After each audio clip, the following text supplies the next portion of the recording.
Nah, siapa yang beriktikaf antara maghrib isya di masjid yang dilaksanakan Jumat, di mana ia tidak bercakap-cakap, tidak berbicara kecuali dengan doa atau Quran sampai isya, maka hak atas Allah, pasti atas Allah untuk membangunkan baginya 2 istana di surga.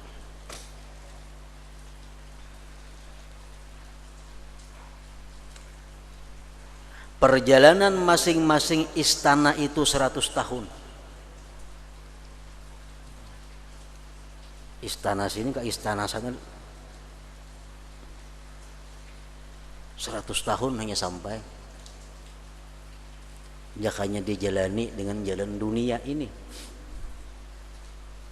Kayak apa genalnya istananya, emang kita berkeliling 100 tahun hanya sampai ke sebuahnya. Dan Allah menanam tanaman untuknya di antara keduanya istana tadi, yang seandainya penduduk bumi mengelilinginya niscaya memuat mereka itu.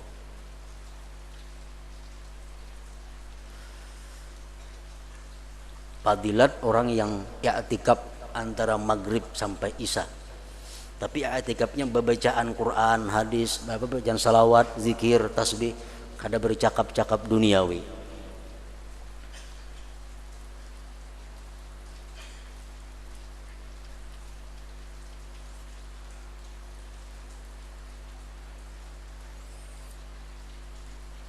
Nah, jadi sembahyang awabin termasuk sembahyang yang khusus diperbuat antara maghrib dan isya.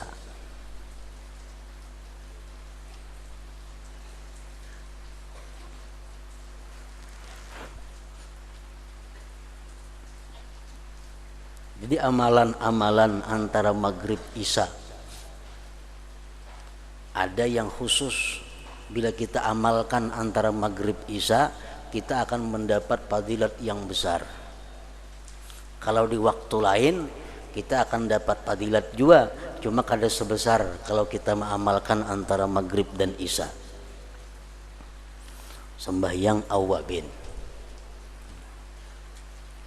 Mbah itu lagi membaca tabarak dan alif lam mim tanzil as-sajdah. Rasulullah bersabda, man qara'a tabarakalladzi biyadihil mulku wa alif lam tanzil as-sajdah bainal maghrib wal isya faka'annama qama lailatul qadar. Siapa yang membaca surat tabarak dan alif lam tanzil sajadah antara maghrib dan isya, maka seolah-olah dia beribadah pada malam qadar, seolah-olah dia beribadah pada Lailatul Qadar. Artinya apa? Dapat ganjaran sama seperti orang yang beribadah di malam qadar, yaitu malam yang lebih baik daripada 1000 bulan. Itu fadilat yang lebih daripada sekedar fadilat yang dimiliki surah tabarak. Kan tabarak itu fadilatnya membantu kita untuk menghadapi fitnah kubur.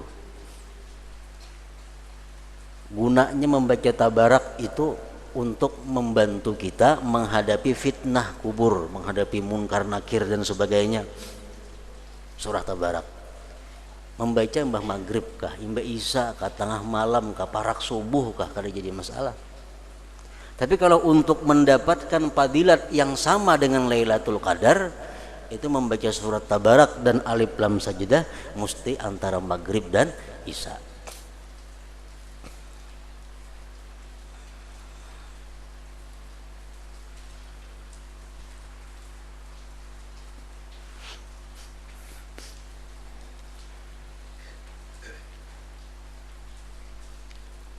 Dan akan datang setinggal dari keutamaan-keutamaannya di dalam Kitabul Aurat insyaallah ta'ala. Imam Ahmad Al-Hawari pernah bertanya kepada Syekh Abu Sulaiman Ad-Darani. Ujar sidin, wahai Syekh, mana baiknya orang itu puasa seharianan, puasa sunat, puasa sunat. kemudian dia habis maghrib makan minum kan habis maghrib. Lawan orang itu kada puasa